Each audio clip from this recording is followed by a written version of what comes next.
All right. Well, welcome everyone to another episode of Our Parents' Basement, a wonderful podcast that rises like a phoenix from the ashes.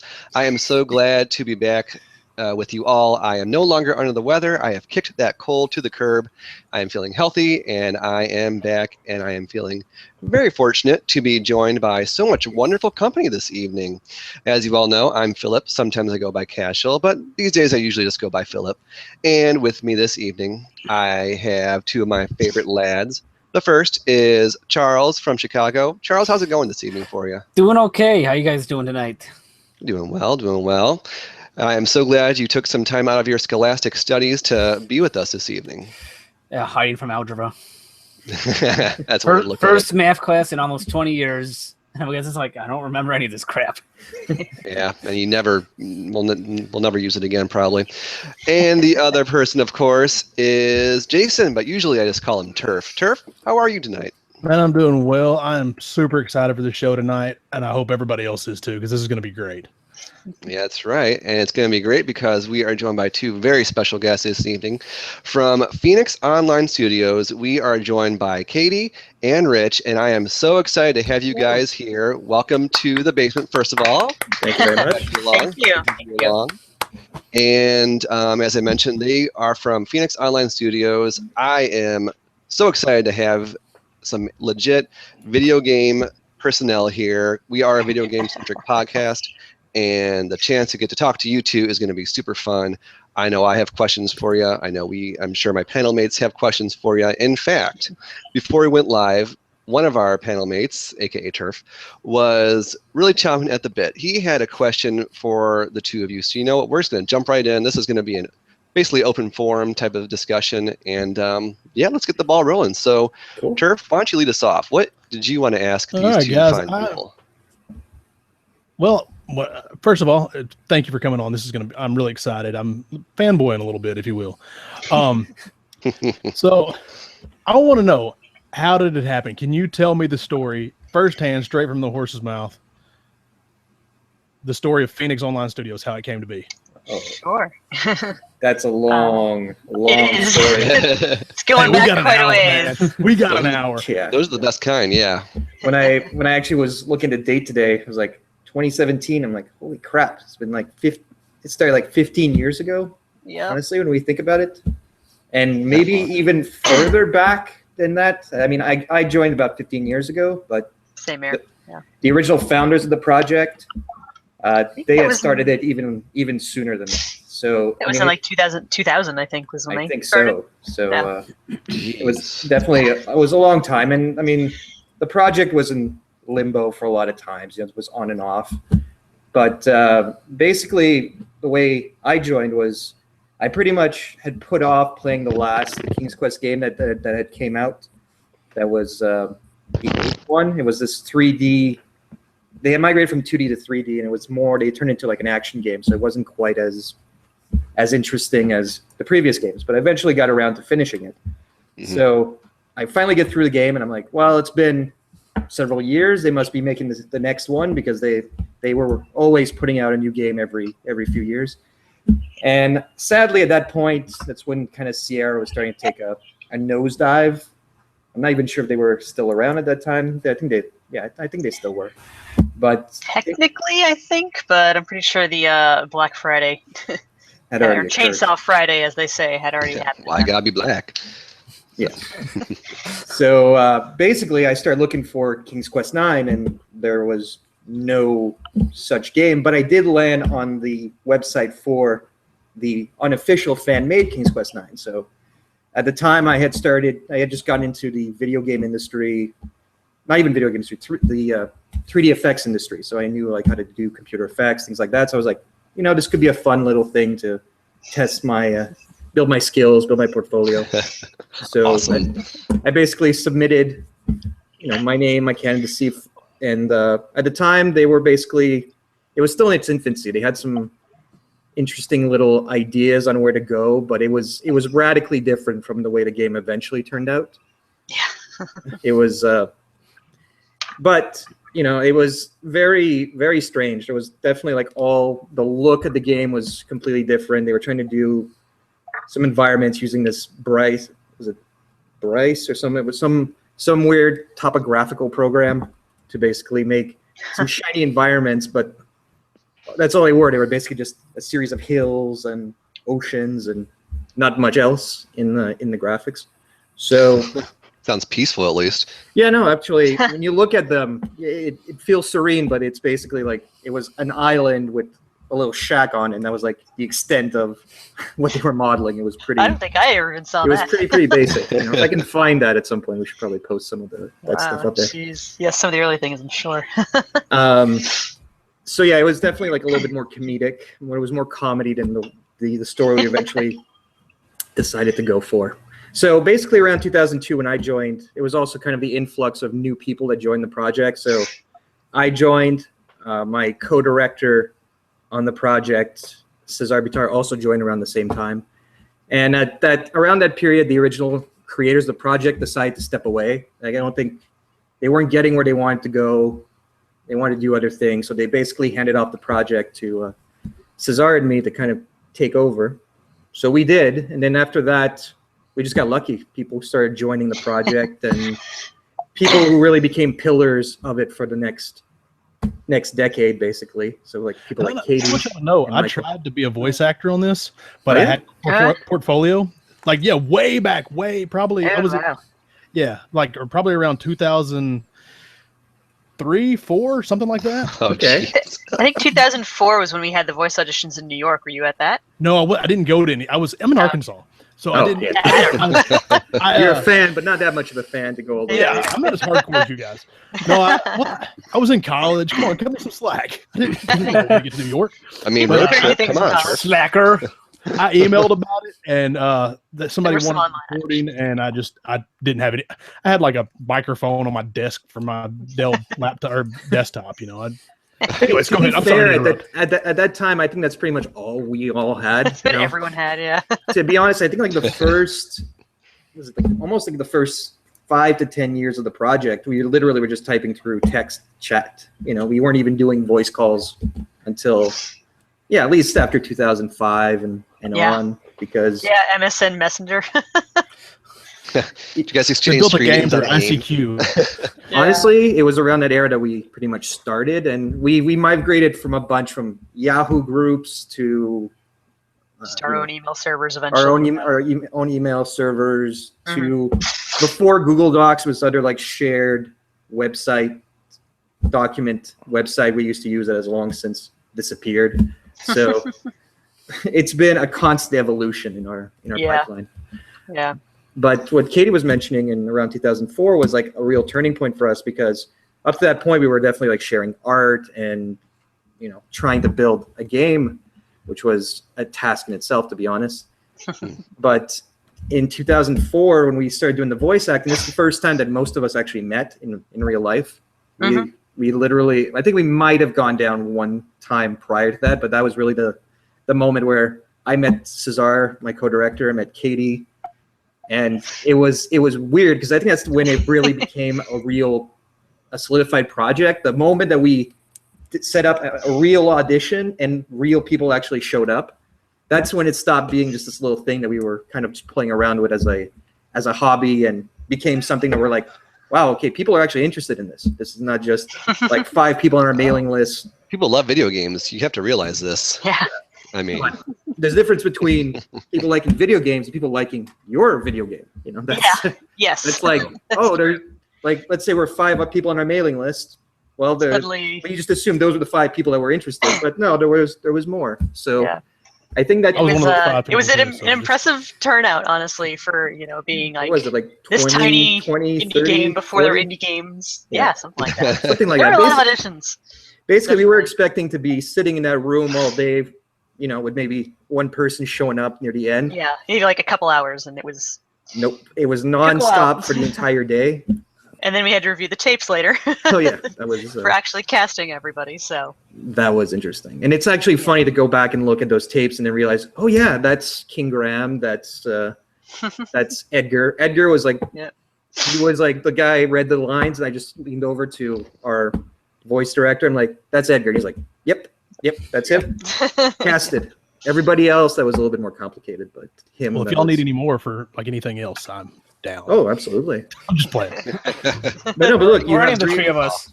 you look like you have decent recording equipment. They definitely could be a possibility now. Nowadays, you know, the Phoenix Online team nowadays is pretty much international. Like I'm in Canada, Katie's in the States, but we've had people in India, in Sweden, in Italy, Australia even. So really pretty much every continent but Antarctica has pretty much participated in one of our And I love projects. Australian accents, so kudos for you guys. That's awesome. Yeah, I really drew the short straw when it came to accents. Like, you know, an Australian accent sounds cool. A British accent sounds cool. A dude from Arkansas just, hey, y'all, how you doing? It's just, I drew the short straw. You keep trying to do the Chicago accent. Well, if the remake of Dukes of Hazzard had worked, maybe you would have been able to walk in some work. But Well, I didn't have the abs for that, so that was a problem. Those guys were cute. And Anyway, sorry, I didn't you could have been the guy they I- beat up in the bar or something. You know, Yeah, guy in bar. bless it. you got to start somewhere. Yeah. So carry on. What else? So then what? This is fascinating. Yeah, so I also joined in late 2002. In my case, I had just graduated college in Congratulations. 2002 with an English degree, which obviously meant I had no job.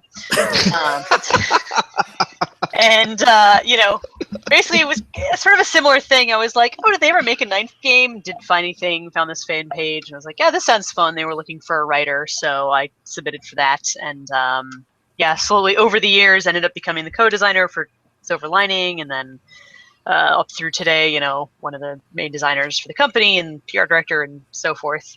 Yeah. But yeah, the other many steps along the way, kind of we had our voice auditions, and then kind of our first big thing after that was the first cease and desist order that we got. Ooh, tell us about this. If are you able to tell us about this? Like, Yeah, I think so. Okay. At this point, there's no. It was all pretty public, to be honest. Yeah, Oh. it was. I'll pay attention. Yeah, this tell was us about in 2005. We decided to partly to kind of light a fire under our own butts to finish it, and I was like, okay, we're going to release, you know, the first part of the game later this year. And we put out a trailer for it and everything. And the evolution of how big the game is has changed over time as well. So originally, because we didn't have any idea how long these things would take, Cesar and I wrote like a 1,000-page script that's like 9 chapters, and it's ridiculous. Oh, naturally, yeah. I mean, Yeah. The game that will be finished with episode 5 is about a third of that. Oh, jeez. Yeah.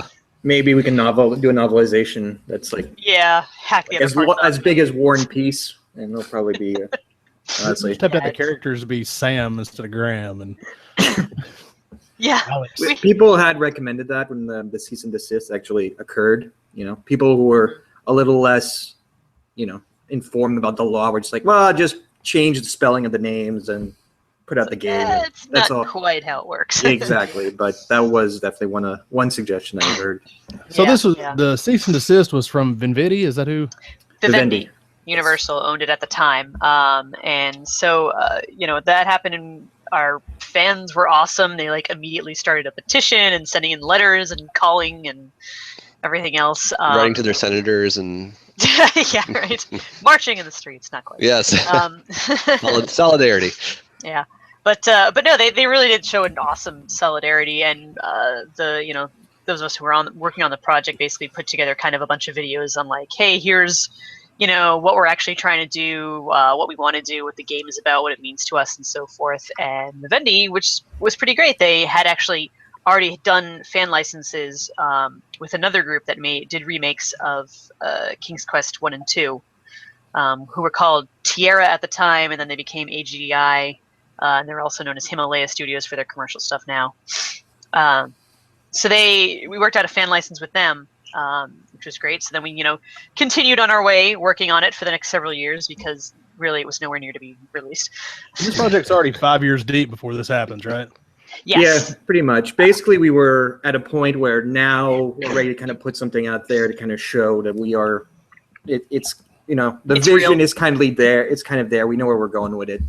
Yeah. So we're putting out like just this basic first trailer, and I think that's when they basically noticed us. You know, Yeah. that's when it stopped just being this hypothetical concept, fan fiction in the background, and it became, you know, it's still fan fiction, but it's it's more solid. So they were like, oh no, we can't allow that. And to be honest, we were like, well, we're not going to argue. It's their property. We can't just say screw you. We're gonna push on. We're like, we thought because we were a fan game that they wouldn't care and that we could do our thing. They didn't, so they actually cared. So at that point, we're like, well, I guess that's it. And then at that point, we were also like considering, okay, what can we do? Can we change the game up? Can we make it something else that's that we could actually? I don't know how cease and desists work at all, so y'all might correct. If you would have changed, say, the names and maybe the character models, could you have still made the game? To a certain degree, but like if you played the Silver Lining, you kind of know that the first, and honestly, originally the game was supposed to expand into other newer lands, but the first section, the part we were actually working on, was actually completely based on King's Quest VI, and was kind of the whole idea was to kind of revisit that before expanding on to other stuff. So saying that, well, you can just change the character models, yeah, but then we also have to change all the locations, which means we kind of need to change all the puzzles.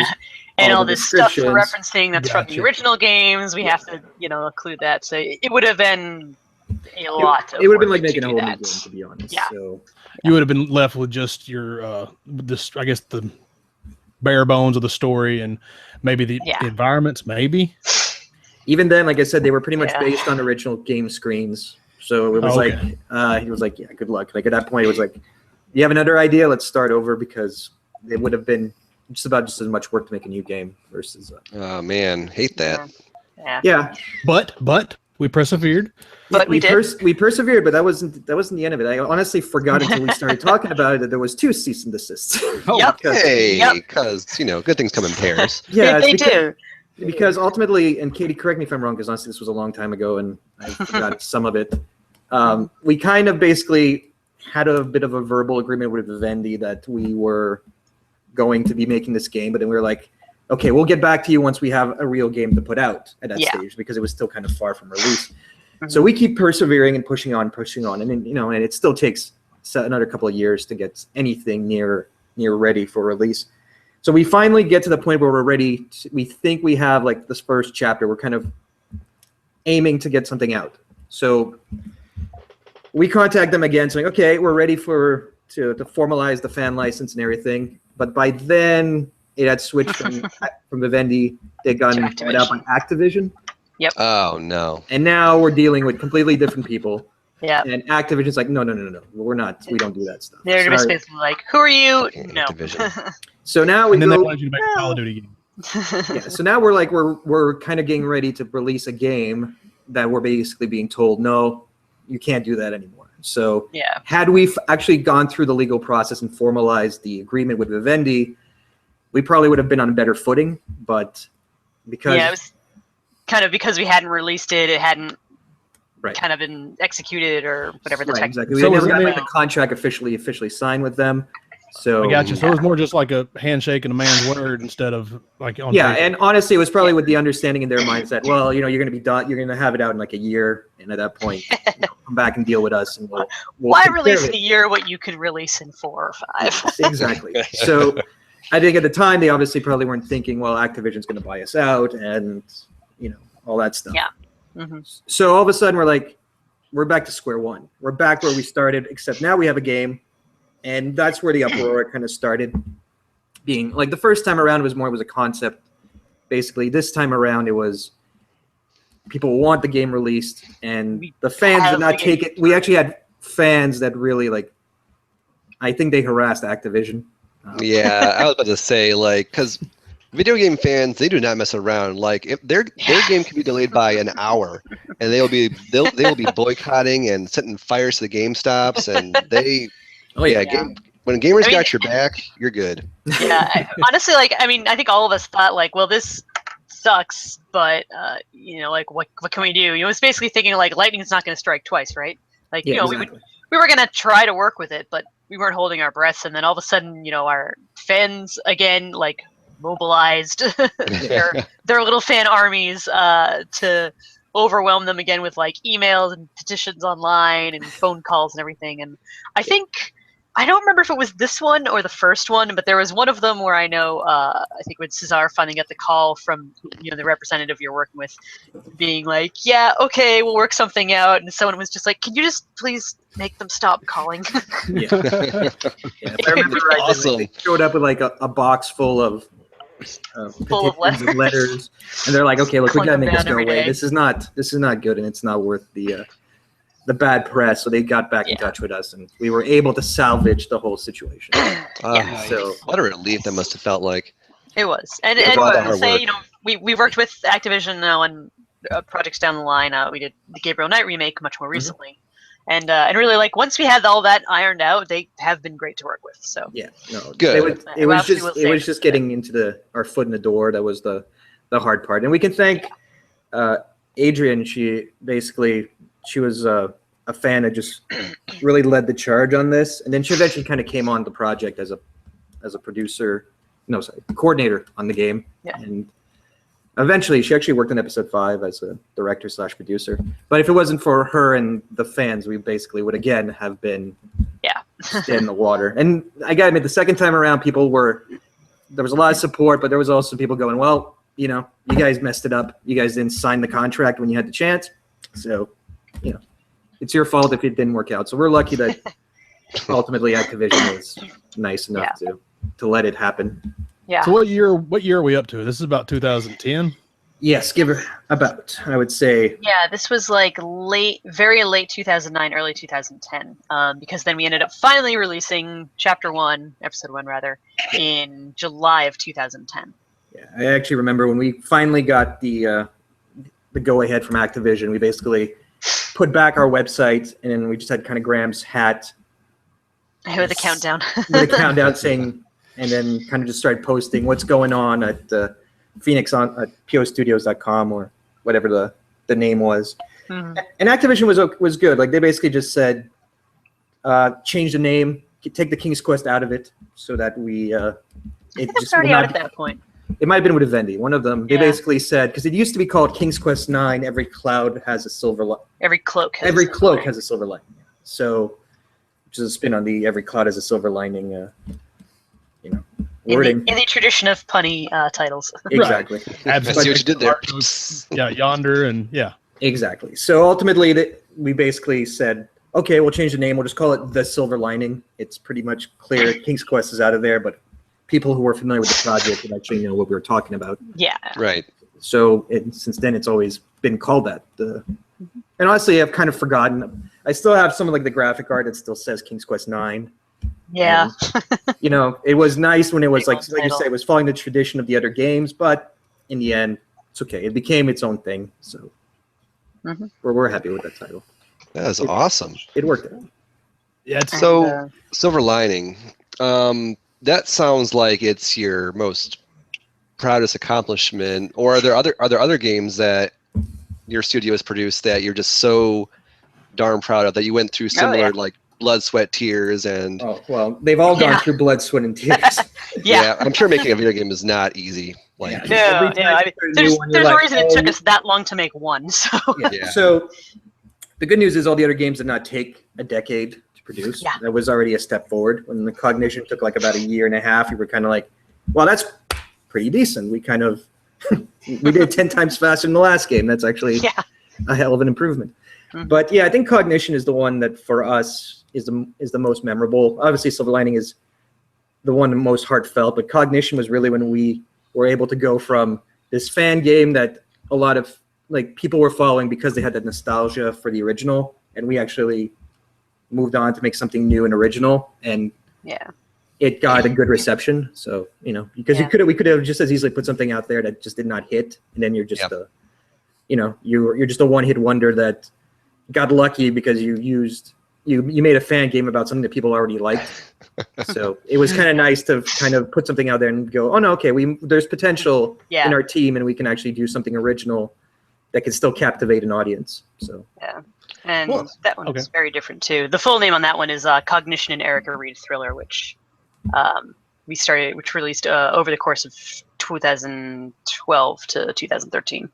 okay. So pretty recent then. Yeah, more recent certainly.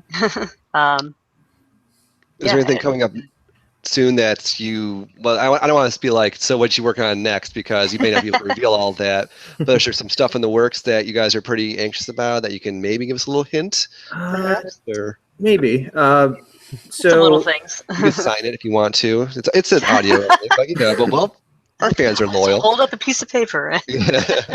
So yeah, no, we're definitely looking at things. So we came out with Cognition, and then after that we followed up with Mobius and Gabriel Knight. Which Gabriel Knight was honestly one of the high point for us, because whereas King's Quest, the Silver Lining, we got to do a King's Quest game was always our dream. It was still just a fan game. The Gabriel Knight one was a project that was a remake of an official Sierra game, which was actually kind of cool because it's for the first time we were actually working with Activision, with the original designer of the original Gabriel Knight. We got to meet Jane Jensen, who. Oh, cool! Yeah, closely with her on the whole thing. So. Yeah. So Cesar was. That was like his life dream. He liked King's Quest, but he loved Gabriel Knight. So he got to actually meet her, and she invited us out to her farm. So that's how basically he got in touch with her. Yeah. We went there down for a weekend. We met up with her, and I think that's kind of where we solidified a bit of a relationship. So that when they were working on the Gabriel Knight remake, and they basically had some development issues, and they needed some help to get it finished. Jane came to us and thought about us to help them actually take all the artwork and turn it into a viable game. Okay, that was fun. That's a pat on the back. Yeah. Yeah. Wow, well done. Yeah, that's something to be proud of. That is so cool. Since we're in the vein of this, is there any chance of a Space Quest game? Those guys were making. There has been like a fan-made Space Quest. They had a Kickstarter. There are some fan King's Quest games, Space Quest games, yeah. Yeah. What are the two? Space Quest Incinerations, and there was Volhole Strikes Back. There might have been some others. I do know one of the guys who animated for the Silver Lining went on and did his Space Quest fan game. So they got. Yeah. The actual original creators, Mark Crow and Scott Murphy, they had a Kickstarter a while back for what they just called Space Venture at the time. So it wasn't an official Space Quest game, but it's supposed to be. It hasn't been released yet, but it's supposed to be very much in that vein. Space adventure, spiritual comedy, that successor. sort of thing. Exactly. Yes, exactly. So I think all of those older games, they all got some sort of spiritual success. Like the designers decided to kind of go back and there was revisit those games. The Kickstarter rush of 2012.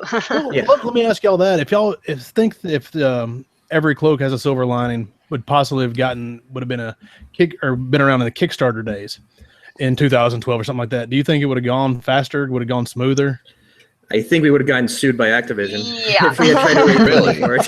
Yeah, if money had been involved in any way, then that would have been like the big no-no. Yeah. Right. That was kind of one of the reasons we were able to work out the fan license in both cases. Is that we were very clear, we're not trying to sell this. We don't want to make money. Yes, you guys own the copyright. We're happy to put that all over the place. Yeah. Yeah, and it's just we had a game we loved based on games that we had loved that we wanted to release. But I do have to admit it would definitely been a different thing, because by that point fan remakes were more common, and it was definitely something that was a little bit more like when we started it, there wasn't as much of it. We just happened to take so bloody long that by the time we got ready to release it, there was already a lot of other fan remakes that had come into existence.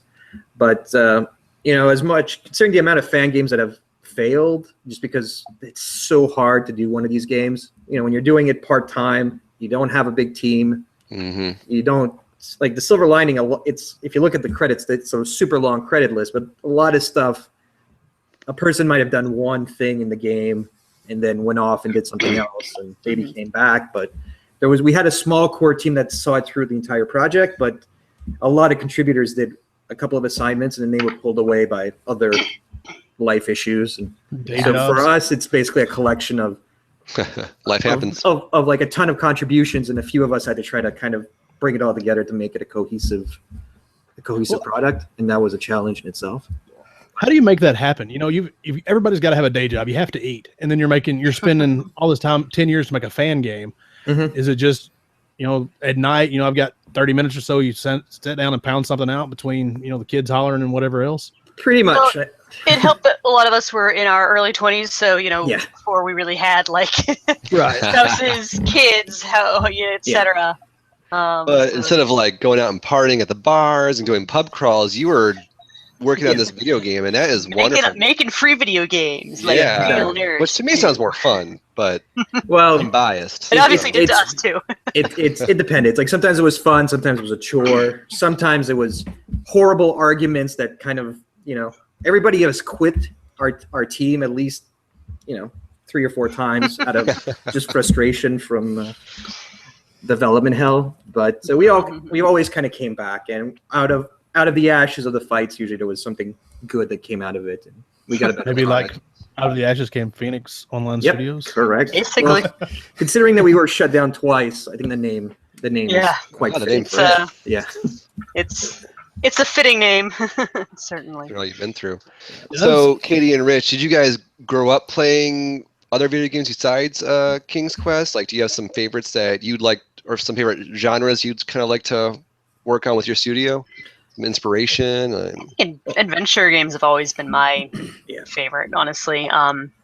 King's Quest and just like a lot of the other stereo games like Space Quest. If there was a quest in it, there was a good chance we played it. Basically, yeah. Those are a lot of the ones that I played growing up. Totally kidding. Yeah. Yeah, but no, definitely like King's Quest for me was like because I had played games before then, but King's Quest was really the first one where I really felt like there was a world to explore, and you know, it was like one of those games where I played with my family, and we never figured out how to save a game until the second King's Quest. So I still remember we were at my dad's office. He had to do some work, and I'm playing through the whole game, and I finally managed to solve the entire quest. And we're on our way back to the castle, you know, because to claim our reward. And we have to walk by this pond in the game, and we accidentally fall in. Oh, no. And we freaked and didn't type the word swim in time, so our character drowned. And we're like, oh no, we have to start all over again. You know, so I'm impressed you made it that far without dying. Well, we had died plenty of times before, but you know, we had learned like over the course of a couple of months how to finish the game and everything. So we had a solid playthrough, and then we're like, oh, hell no, me and my dad. My dad was like, look, we'll start again before we go home. Let's finish this. So it's like 11 o'clock at night where my dad we're just like we finally make it to the castle, and then we're trying to, how do we finish this? How the hell do we, like, because we're in front of the king and nothing happens. So you had to type the word bow, and it's like we sat around for like 15 minutes just trying to figure out how do you like talk to king doesn't work, you know, give treasures doesn't work, you know. Yeah, some of those puzzles, and especially the early King's Quest games, were brutal. Yes. Yeah. And very specific, like the Rumpelstiltskin, and then the first one. Oh yeah. How did anybody figure that out before the internet? Yeah, well, that one we finished. Like, at least they were smart. It's like they were difficult, but every puzzle had 3 or 4, at least 2, sometimes 3 solutions. So even if you didn't like the Rumpelstiltskin thing, if you couldn't figure it out, you could still finish the game. Thankfully, so. Only several years later did I find out all the things that we had missed, that we, you know, like that there was a beanstalk that you could get the beans for and things like that. But we had worked around. And a couple of things were like, oh my God, if, you know, I think this could have been so much easier. My friend in the second one, there's a place where you're supposed to get this magic sugar cube that lets you get through these poisonous vines. And he didn't know about it. So he just kind of wiggled his way through the pixels to make it through. That's impressive too. Well, it's more impressive because you have to make it all the way back after. Yeah. Exactly. So I was like, it just kind of shows you. Man. Wow. It just kind of goes to show how you could have been creative. There was creative ways of getting around the puzzles. It wasn't as linear as more modern games. Yeah. So that's what I kind of miss from those old days. Was they were primitive, but your imagination filled in so many blanks that, you know, the game seemed a lot more vast and, you know, expansive than a lot of the games today. It would take you months to finish it if you ever did, because you couldn't go look up the solution and finish it in a week or whatever. Yeah, you know, I think like King's Quest 3 and 4 were the ones that I mainly had, and I didn't really like. I don't think I actually finished those until like years later when I got like a different edition and I had the hint books and stuff, and I was like, all right, I'm gonna go back in here and try this finally again. Yeah, 3 was the first. Facts and Yeah, 3 was the first one where we actually had to get the hint book with the marker to kind of. And honestly, we started just going through, and at some point we had to say, okay, stop, look at the hints, finish the game. Because you were just getting all the solutions, but yeah, it was different back then because you didn't have the internet. You really had to, like, my dad's coworkers. He was the one who gave us the game.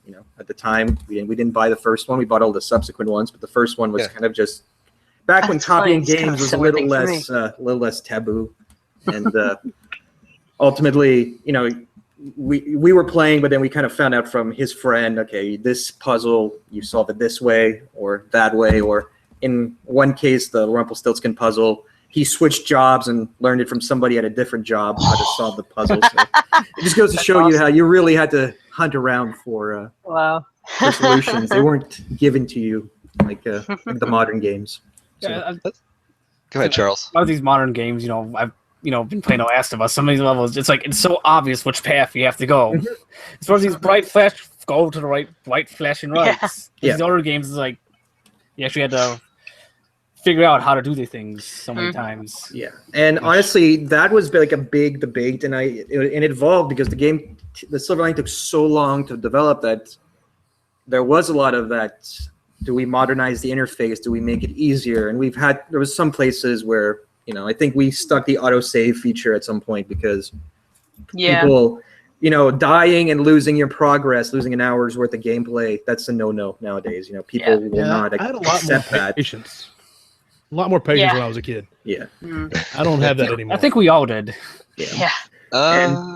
Yeah, sort of. Yeah, but there was less choice, so you couldn't just say screw this. I'm going to just play this other game instead. It was just like they were more forgiving a little bit. And I do miss that. I do remember like in the 6th game at one point I was stuck for like a month, and then in the middle of school I realized, oh crap. That might be the solution. And I rush home, You had try and epiphany. yes, that was the right thing. Let's keep going. Let's keep rolling. I'll tell you a story about the about 6. Me and a buddy, we got snowed in or got iced in for a week, and our schools in Arkansas, we don't really clear roads. We just shut down school, shut the world down if we get a few inches of snow. Yeah, we had some ice. Yeah. So we were set in. We were going to beat 6. We had to finish 6, and God love him, Carl Dinsford. If you see this. I appreciate the ass eating you took for calling the 900 number to get the hint line. Your dad about killed you, and I appreciate you doing that because now I know that that love is how. Yeah. What was the hint for? Yeah. It was for making the Lord of the Underworld. I don't remember his name. Death. No. Death. Yeah. Making Death cry. The word you had to spell out was love. Yes. And we didn't know that was in the manual, so we called the hint line, and it was a 900 number, and it was. Oh God. Yeah. Back when you could really exploit the player for money, because I think somehow I never ended up calling that. Either I wasn't aware of it, or I just might have maybe knew better. Like, this won't go over well if I call this number. Well, he did a whole lot. We didn't do it at my house. Yeah, I feel like that's one of those tales like half the Sierra fans have from back in the day. Like, oh yeah, I ranked up the bill at the 900 number. 4 hints for my game. We actually sat down and we got every point in that game. We finished it. Made a book. It's somewhere at my parents' house, I'm sure, still of every point that you can get in King's Quest 6. So we played the heck out of that. Nice. Yeah, the first time I finished that, I took the less successful ending because it was like a shortcut ending to the game. So you end the game and you get the girl, but her parents are still dead, and you can't go home because you're kind of stuck. Everyone's sad. It's a sad ending, but so womp womp. When you finish a game and you're like you finish with 70 points, you're 70 points short of the total. You're like, yeah, I must have missed something. Yeah. So these early King's Quest games, because I'm kind of a noob with the series, you were not able to save at all. Like, no, you were. It was just that we didn't. Like, I didn't know you could. Like, like a lot of the games at the time, they were more simple. I guess especially game. if you didn't have the manual, like why would you think that? Because no other games that you would play at the time had save. Yeah, but it wasn't just that. It was because back in the day, you couldn't save on the first one. You couldn't save on the disc with the game. You literally had to hit save, pull the disc out, put the save game disc in, press a letter like from A to Z as a storage slot, and then my cousin, at least, he had like you never see this anymore, but back in his day, it was an old monochrome computer, and he had actually 2 floppy disk slots, A and B, which nowadays, you're like, why would you have the same size slot, when the back in the, but it was for those cases where you didn't want to pull out the diskette, put the next diskette in, back and forth. You could have both in at the same time, but it was a different era. I remember those days. Charles, did you have to go through that too with you? Well, I never really. When I had my old, my old Packard Bell Legend 2 computer, I never really did too much, PC gaming back then. Still, I only do a little bit right now. I just picked up Age of Empires 3. Found it at Target like a month ago, sitting in the clearance bin for like $15. I'm like, hell yeah, I'm taking this. But yeah, I've not done too much PC gaming in my life. Well, what about you, Jason? Like, do you have these like horror stories about putting disc A, then disc B, then make a save slot, and the My first computer I had an IBM 256K. Yeah, I think that's what it was. Anyways, you had to put a disc in your boot disc, your DOS disc. Yeah. You put it in, fired everything up. Then you pulled it out and you put whatever program you wanted to run in. You did the little DOS commands, which I probably couldn't even run DOS now if I had to. But CD backslash Windows. Yeah. It's still there. You just can't see it. Yeah, I don't have to see it now. I can just double click. Yeah. But yeah, I had Wheel of Fortune and Math Blaster. I wore it out, man, on that first computer I had, and a lot of bootleg games. I don't think I had any. My Math Blaster was legit because it was in a big book, but everything else was bootleg. Yeah, but I mean, you got to remember, it was a different era. People were making games. They were literally not even coming in boxes. They were coming in like envelopes and stuff. It was like the infancy of the era. So, but yeah, it was the same way. But you got to also remember, some of these games, they were. I think in one regard, it's a lot like nowadays. You know how a lot of people now make their own games? It was the same idea. Just you had nerds in their basements just writing out these simple little basic games or, text adventures. You honestly sometimes did not feel that bad about copying them because you were just like ASCII characters and text and stuff like that. But honestly, once I finished King's Quest 1, I found out, oh, wow, there's King's Quest 2 and 3. I was like, I'm buying those. Let's bring them on. Let's play these games. So, I think my first one was 5. It came with the computer I bought had Sound Blaster, which that was a thing. Wow. That was yeah. So 5 came with it, and that was my introduction to King's Quest. And I was like, it's amazing. And I didn't finish it until after I got 6, and then I finished 6, and then I went back and played 5. And I was a little bit smarter, I guess. Well, 5 had dead ends in the game, which again is one of those design things that nowadays you'll never see because if you put a dead end in your game, you'll just get a bad rating, bad review, and it's broken. Exactly. Back then it's like, crap, I messed up. Go back, find your old save game from like three months ago, and let's start over. And that's why you had 50 saves. Yeah, you did a new save every time. Because you might have screwed something up or missed something, so.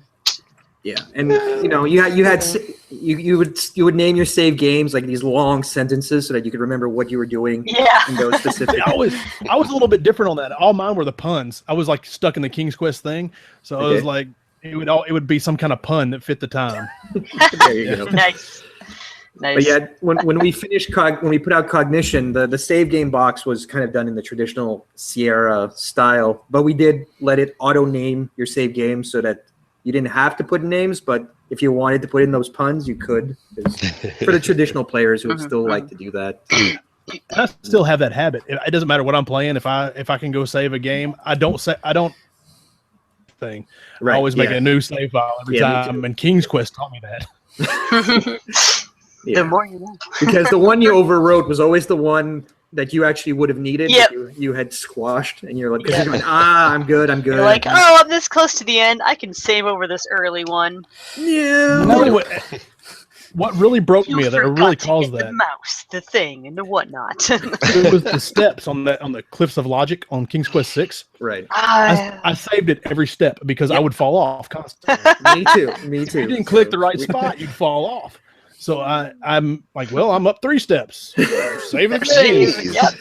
Yeah. These But, games sound hard, guys. Like They're challenging. you guys were They're fun. soldiers.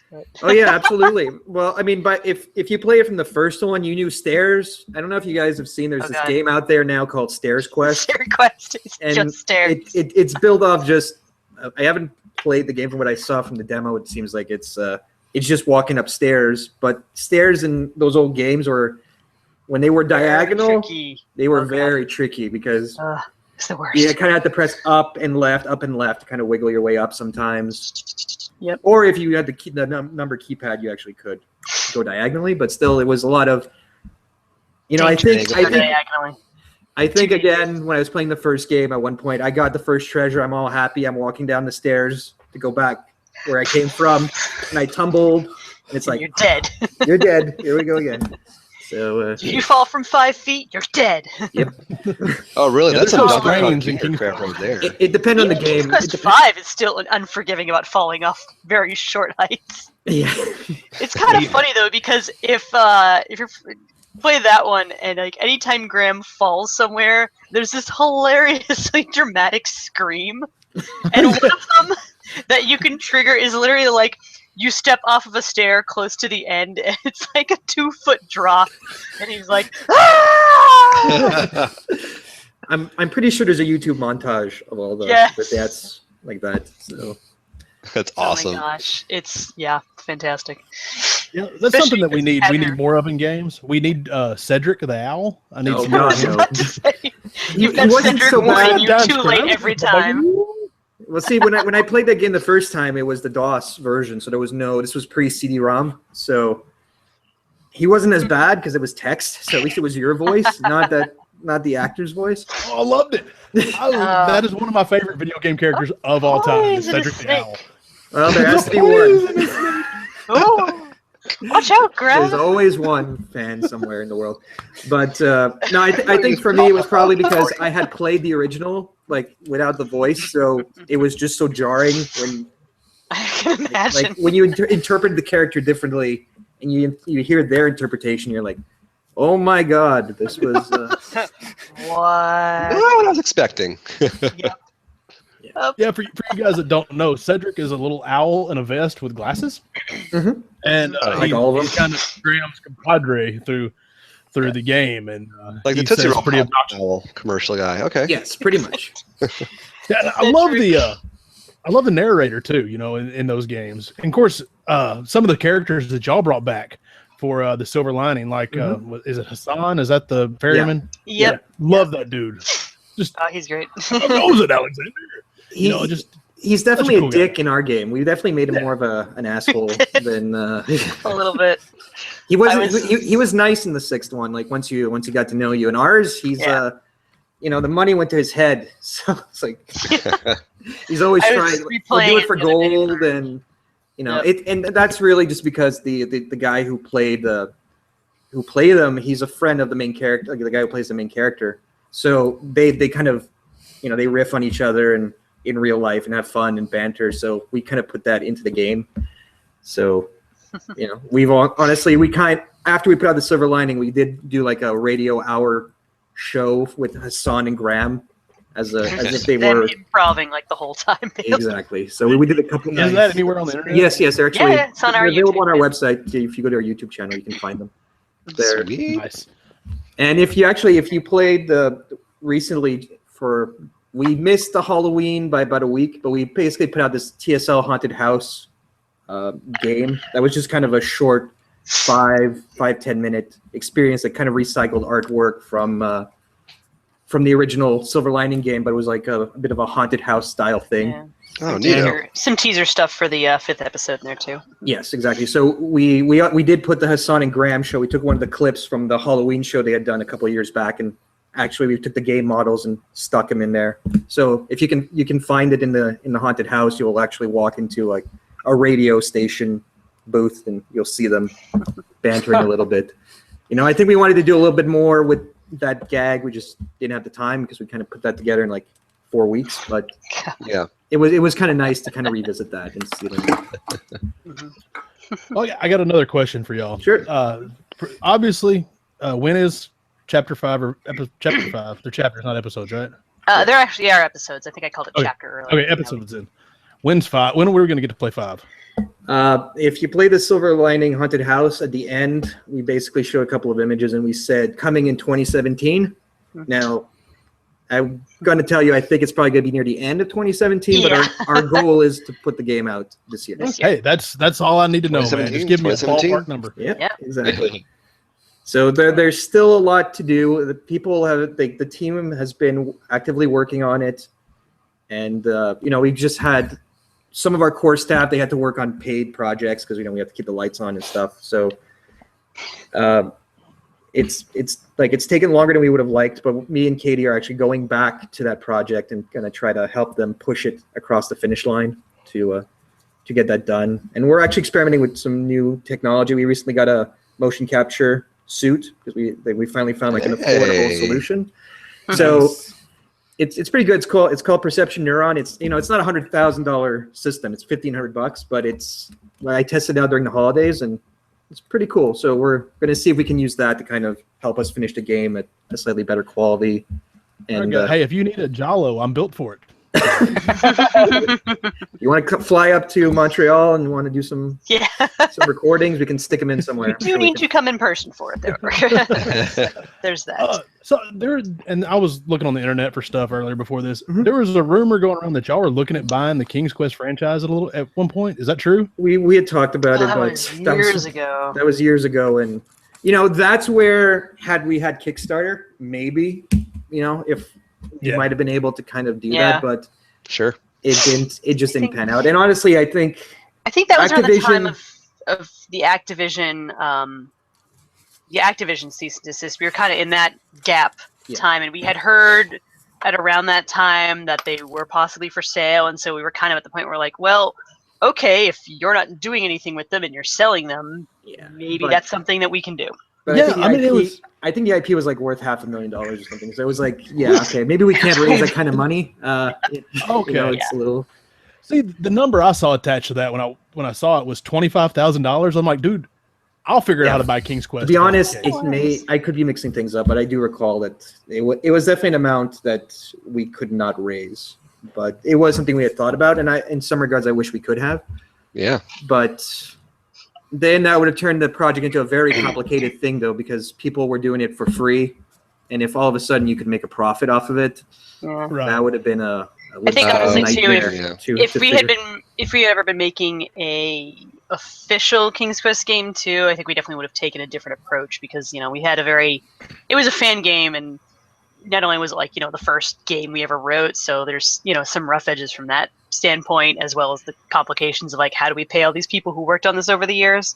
But just like kind of the approach to the story there's a lot of therefore fan service that we do in it, and way more trying to tie together all the storylines of the previous games than I think we would do if we had ever done an official one.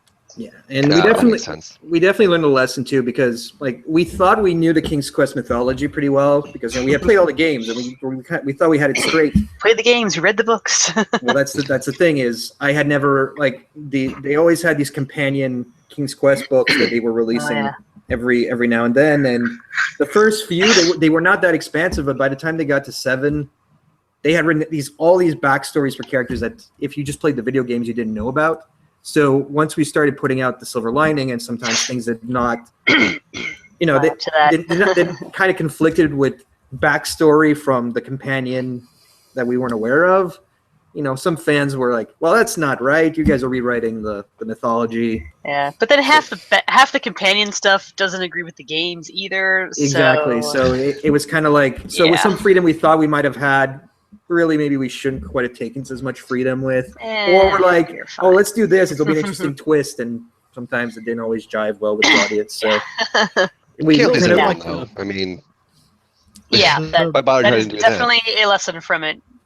Especially if you're working with something that has a fan base pre-established like that. You cannot please all of them. You will never please all of them. Absolutely. So just, But Yeah. if Well, you're I mean, smart, even you should just something- hire a specialist just to kind of proofread to make sure that you didn't miss anything. If they had done that with the Star Trek series, they probably would have been better off when they did that prequel. All right, so y'all do reference the Black Cloak Society in yes, Silver Lining. very much. That's not. Is that in any of the other games, or is that? That is only in 6. Yeah.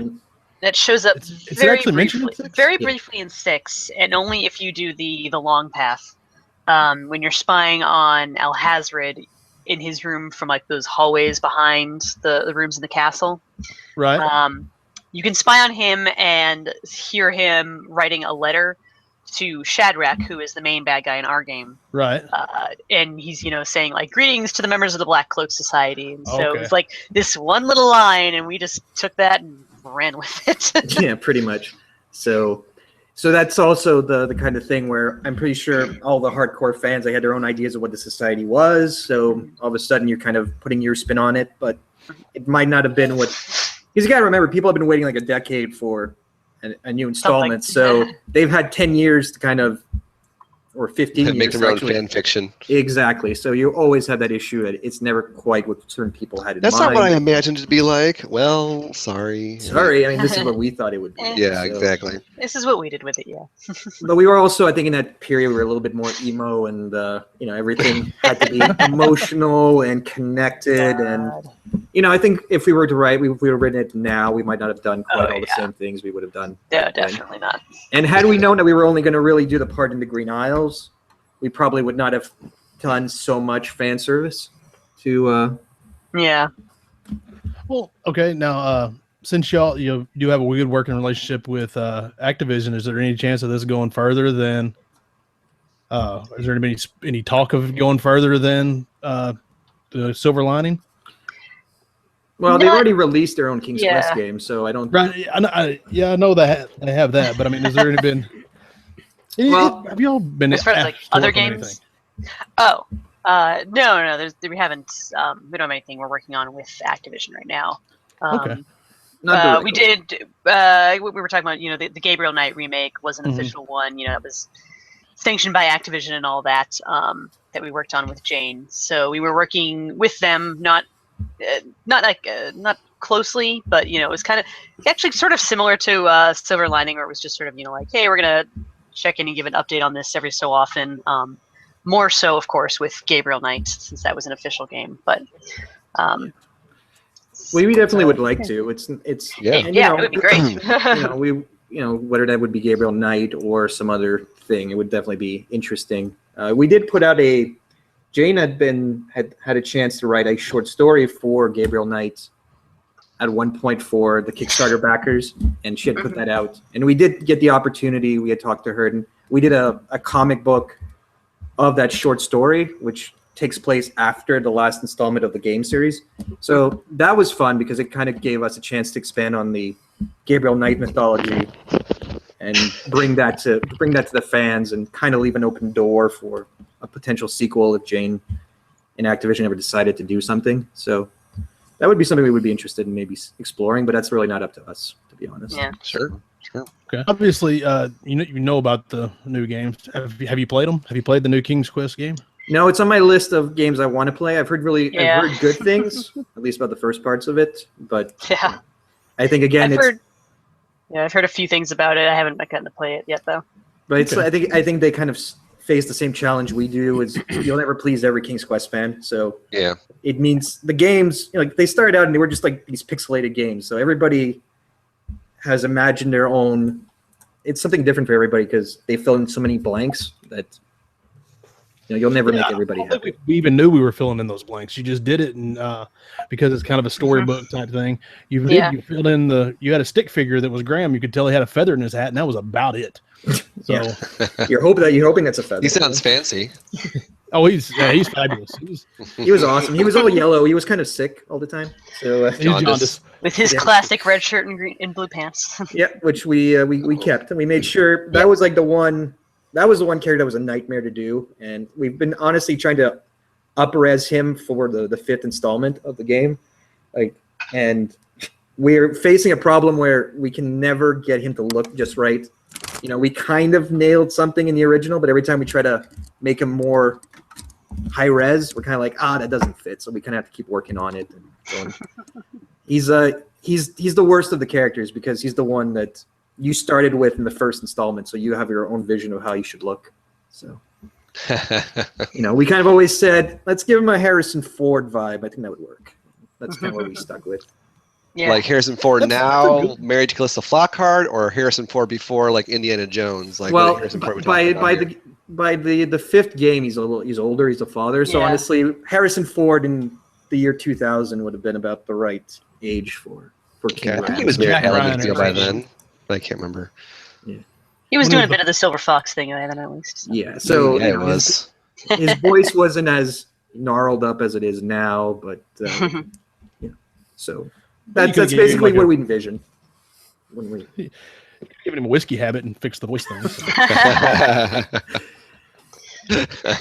So yeah, as for things we're working on now, well, we're talking about a Cognition 2. We're definitely thinking about writing that sequel. I know, we're throwing around a couple of ideas. I know Katie has her own idea of what it should be. Cesar has his own idea, so we're definitely trying to figure out what Come to a happy middle. what that might be.